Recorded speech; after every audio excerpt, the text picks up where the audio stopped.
شرط لگائیے کہ جو اتنے پیسے دے گا اس کو اتنے ملیں گے, ٹھیک ہے نا. جو پیسے, اس میں ڈیٹیل میں نہیں جا رہا, یہ علماء کے درمیان اختلافی مسئلہ ہے. تو یہ جو شرط ہے نا, اس کی وجہ سے عقد معاوضہ والا وہ بن رہا ہے. اس میں ربا نہ بھی ہو تو ربا کا شبہ بہرحال موجود ہے. تو آپ نے کیا کرنا ہے کہ پیسے وقف کیے, اس کی جو ارننگ ہوگی, تو میں یہ کہہ رہا ہوں کہ یہ بہت آسانی سے بھی ہو سکتا ہے. مثلاً کوئی بھکاری آپ کے پاس آتا ہے, میں پہلے اپنا واقعہ سنا دوں تاکہ آپ کے سامنے ایک فریم ورک آ جائے کہ ایسے کرنا ہے, اور اس میں میرے تجربے کو بھی ایڈ کر دیں گے تو اور آپ کو مہارت ہو جائے گی. میں نے یہ کام کیا ہے. ایک بھکاری آیا, جو جانا چاہیں جا سکتے ہیں, میں نے کسی کو زبردستی نہیں بٹھایا ہوا, ٹائم بہت ہو گیا ہے, لوگ بولیں گے. اور جب پچھلی مرتبہ جو 3 بجے بیان ختم ہوا, گھڑی کی غلطی سے ہوا ہے, وہ گھڑی خراب تھی. جو جانا چاہیں جا سکتے ہیں, اب اپنی مرضی سے بیٹھے ہیں آپ لوگ. ایک صاحب مجھے کہنے لگے لوگ شرما شرمی میں بیٹھ جاتے ہیں, اور آپ اتنا, بھائی شرم آنے, کوئی شرمندہ ہونے کی ضرورت, آپ نے ہم سے کوئی پیسے نہیں لیے ہوئے جو آپ شرم کی وجہ سے اب بیٹھے ہوئے ہوں. تو میرے پاس ایک شخص آیا, اس بھیکاری تھا, غریب آدمی بنا ہوا تھا کہ میرے گھر میں نے گھر جا کے دیکھا, گھر میں واقعی کچھ بھی نہیں تھا, ہائے ہوئے ایسا بیچارہ رونا دھونا. تو میں نے کہا دیکھو میں تمہیں بھیک نہیں دیتا. اس نے کہا میں ہوں بھی خاندانی آدمی, مجھے بھیک کے پیسے, یہ خاندانی کا لفظ میں نے وہاں سے بہت زیادہ سیکھا ہے. کہہ رہے ہم خاندانی لوگ ہیں, ہم بھیک. تو کہہ رہے, میں نے کہا ٹھیک ہے پھر آپ مزدوری کرو. کہہ رہے میں ریڑھی لگاؤں گا. میں نے کہا چلو. میں خود اس کے ساتھ جوڑیا بازار گیا, وہاں سے 2 ریڑیاں خریدیں اپنے خرچے پہ, اس کو دیں. میں نے کہا کیا آم کا سیزن چل رہا تھا, میں نے کہا ٹھیک ہے یہ پیسے لو, جاؤ آم لے کر آؤ. اور میں نے تھوڑا سا پروفٹ اپنا اس میں رکھ لیا کہ جتنی ارننگ ہوگی اس میں اتنے فیصد مجھے دے دینا, ٹھیک ہے نا. تو آپ نے وہ ارننگ لے کے وقف کر دیا. اپنا بزنس بھی کر سکتے ہو ایسے. تو میں تو آپ کو وقف بزنس تو آپ بہتر جانتے ہیں نا, میں تو آپ کو کہہ رہا ہوں فی سبیل اللہ اس طرح بھی رقم وقف کی جا سکتی ہے. تو بھائی 20% مجھے دے دینا, پھر ہم نے اس کی جو بھی شرائط آدمی کر لے کہ میں نے کیا کرنا ہے اس کا. تو جوڑیا بازار سے ہم نے اس کو 2 ریڑیاں دلائیں. اس کو ہم نے پھر آم اور کیلے, اس کا اس نے بزنس شروع کیا. اس کو میں نے پہلے 20,000 روپے دیے, پھر 35,000 روپے. اس نے بزنس کیا, کمانا شروع کیا, 20% مجھے دیتا, 80% خود رکھتا, اور ٹھیک ٹھاک پروفٹ ہونا شروع. پھر جی آیا کہ وہ میں اصل میں گودام لینا چاہ رہا ہوں تاکہ میں مال کیا اٹھاؤں, کاروبار تو بڑھتا ہے نا. پھر ہم نے کہا جی اچھی بات ہے. گودام بھی گھر کے قریب ہی کہیں دیکھ لیا. اس کا وہ گودام میں نے جا کے دیکھا بھی, چیک بھی کیا. میں نے کہا اچھا ایک غریب آدمی کو کیا ہو رہا ہے, یہ کیا کسی کو پیسے پکڑا دو تو ختم ہو جاتے ہیں, اس طرح کاروبار رن کر کے دو اس کو, اپنا بھی فائدہ اس کا بھی فائدہ. اپنا پروفٹ تھوڑا رکھو تاکہ ایسا نہ ہو کہ وہ بیچارہ, جب زیادہ بڑھ جائے کاروبار پھر آپ پروفٹ کا ریشو بڑھا بھی سکتے ہیں, لیکن وقف میں نہیں بڑھا سکتے. ہم نے جناب اس کو پورا گودام بھی لے کے دے دیا. اس نے وہ کیلے لا کے, کچے کیلے ہوتے تھے اس میں وہ کیمیکل لگتا ہے نا, اس سے پکتے ہیں, وہ پک بھی رہے ہیں, اور جناب بزنس ٹائٹ.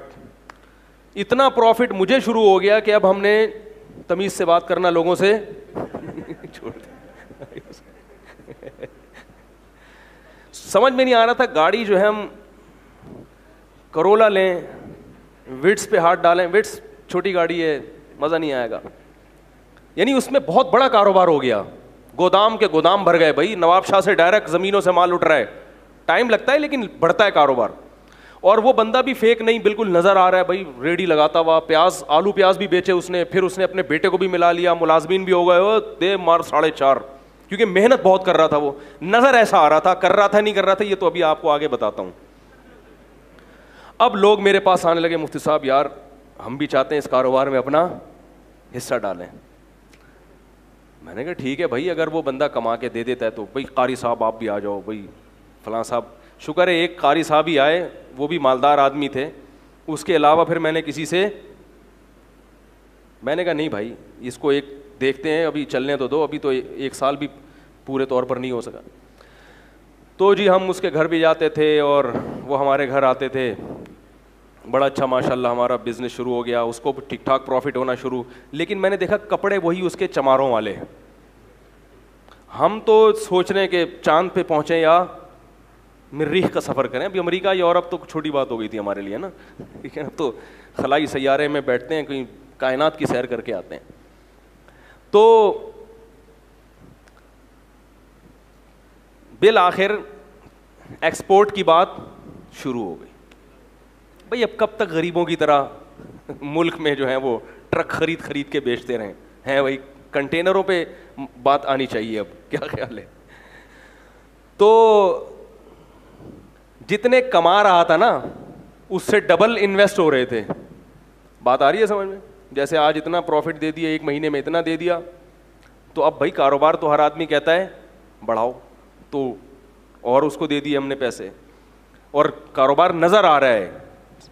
آلو پیاز ٹماٹر بھی بکتے ہوئے نظر آ رہے ہیں, گودام سے منڈی بھی جا کے میں نے دیکھا, وہاں بھی باقاعدہ اس کی ایک شاپ ہے جہاں سے وہ سارا بزنس ہو رہا ہے. ایک دن وہ میرے پاس آیا, کہنے لگا کہ مولوی صاحب میں تو جا رہا ہوں سفر پہ 10-15 دن کے لیے, تو مال اتارنا ہے منڈی سے, اتنے پیسے مجھے چاہیے اور یہ پیسے کل ہی میں آپ کو ریٹرن کر دوں گا اور مجھے جناب پہنچنا ہے. تو میں نے دے دیے اس کو. میں نے کہا یار یہ میرے حج کے پیسے ہیں, کیوں حج کی درخواست میں دینے والا تھا, یہ لے کے کہیں ایسا نہ کہہ رہا یار مسلمان کسی کے حج کے پیسے کھائے گا. ہم نے ایسے ایسے حرام خور دنیا میں دیکھے ہیں کہ آپ کو ہم کیا بتائیں.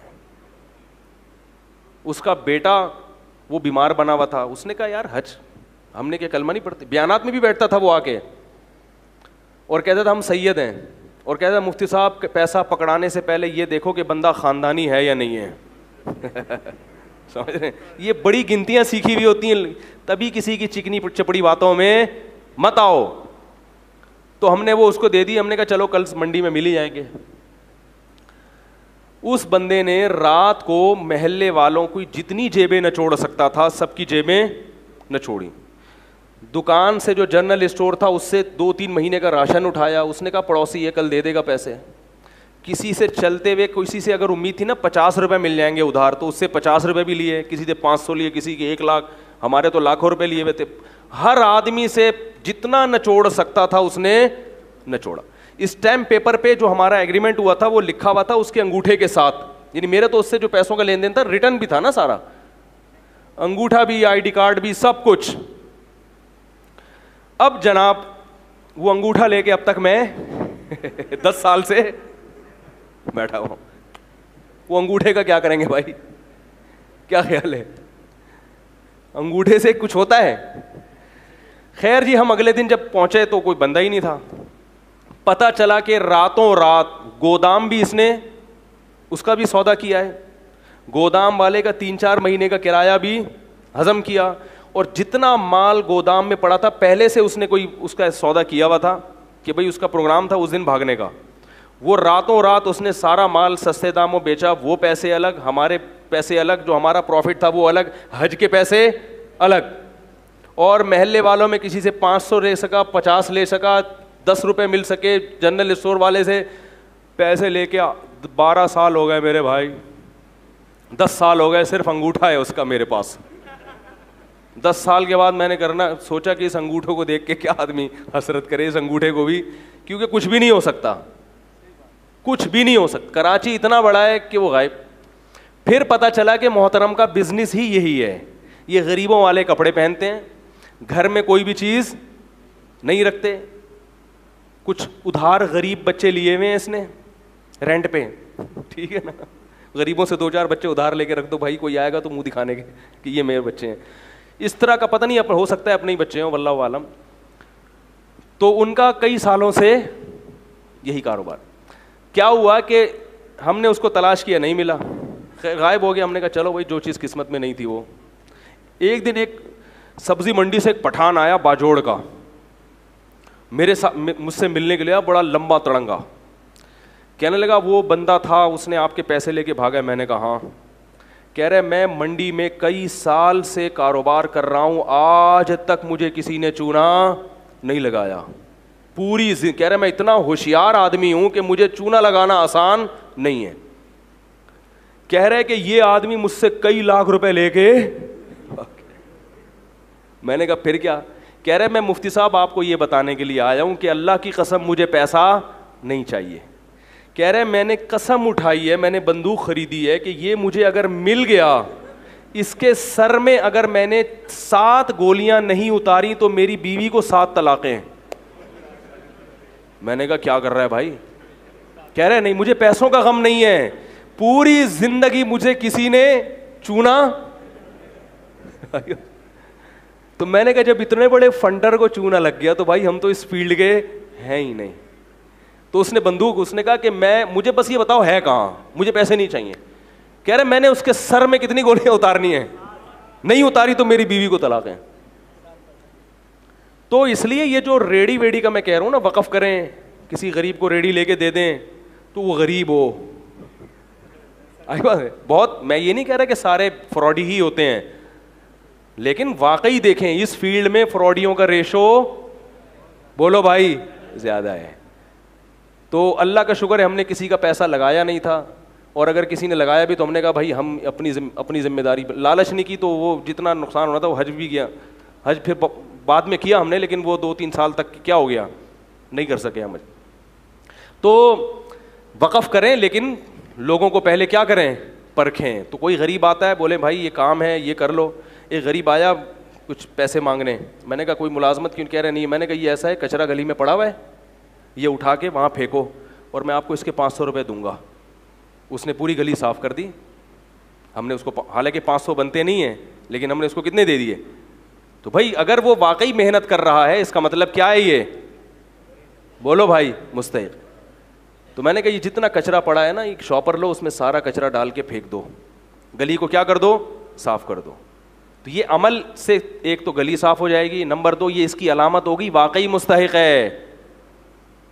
جو اتنا غریب ہوتا ہے اس کے پھر اتنے نخرے نہیں ہوتے کہ میں کیوں کروں, جب نہیں کرو تو جاؤ نکلو یہاں سے بھائی.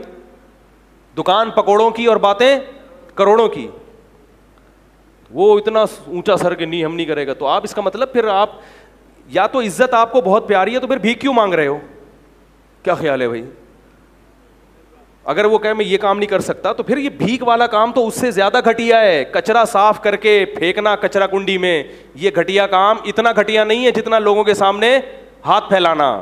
تو اگر عزت کا خیال ہے کہ بھائی میں ایسا کام نہیں کروں گا جس سے عزت جاتی ہے, تو پھر بھیک بھی نہ مانگو, پھر بولو بھوکا مر جاؤں گا, کسی کے سامنے ہاتھ نہیں پھیلاؤں گا. تو جب ہاتھ پھیلا رہے ہو تو پھر بھائی یہ کچرا پھینک کے آؤ, سارا کچرا کنڈی میں, گلی صاف کرو. اور تھوڑے پیسے نہیں بلکہ آپ کو 50 روپے جو ملتے ہیں اس میں ہم آپ کو کتنے دیں گے, اس سے تعاون بھی ہو جائے گا, صدقے کا ثواب بھی مل جائے گا. تو اس طرح سے کیا کریں, اللہ تعالیٰ ہمیں عمل کی توفیق عطا فرمائے. بھائی مسافہ نہ کیا کریں, جمعے کی نماز کے بعد رش بہت زیادہ ہوتا ہے, ٹائم بہت لگتا ہے, بس سب کو ہول سیل کے حساب سے مسافہ.